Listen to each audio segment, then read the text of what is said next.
pure fumum, through smoke, perfume is like communicating with the gods. We know how to talk about colour really well, you know, the different shades of colours, and we need that language for smell and scent. We can communicate having a simple language between the two of us. Smelling funky, does that smell funky like bad socks or funky like James Brown?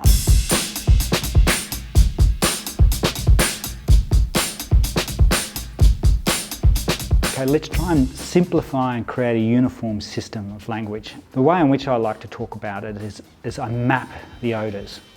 So a simple map term is having a compass. So in each part of that compass then you have these quadrants. Okay, so floral sweet, like a sweet rose, okay, it's sweet. You smell it and you go sweet, but it's also got some freshness. So the floral group will live in the sweet, fresh quadrant. I can take you through this smell exercise, but it's best with a few essences. So let's go to my lab and we'll do that.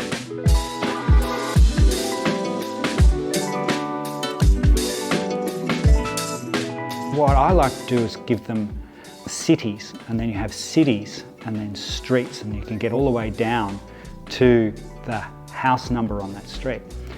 Floral is a group of flowers, all the flowers, the jasmines, the rose, ylang-ylangs, etc., etc. That's the city, okay? You're living in floral city. It's sweet and it's fresh. So that's all you really need to get to. Just get to the city when you're smelling things.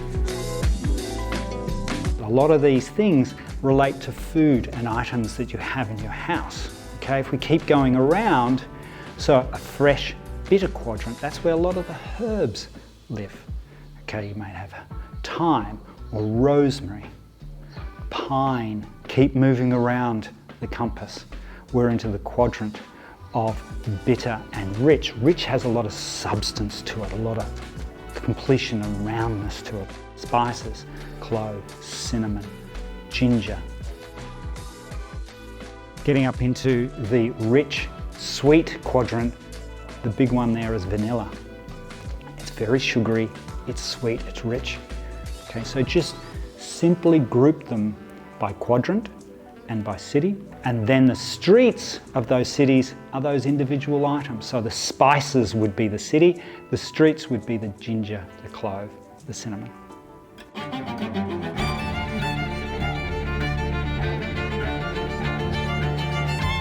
So this simple system of being able to give you the very basic words that you know, you're already teaching yourself about the world of perfumery and scent. You're already teaching yourself a language. So just make it simple and then go through and try and get further and further more descriptive words in a hierarchical sense. You're developing brain power and brain activity by smelling things. You're firing different neurons in your head. It's kind of like every time you smell the clove jar, you're doing a Sudoku. Okay, you're doing a math problem.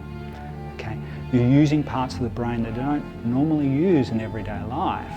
And so simply smelling things and smelling all sorts of different smells, from the dirty sock right through to the beautiful rose, you're helping to fire different parts of your brain, and your memories as well are associated with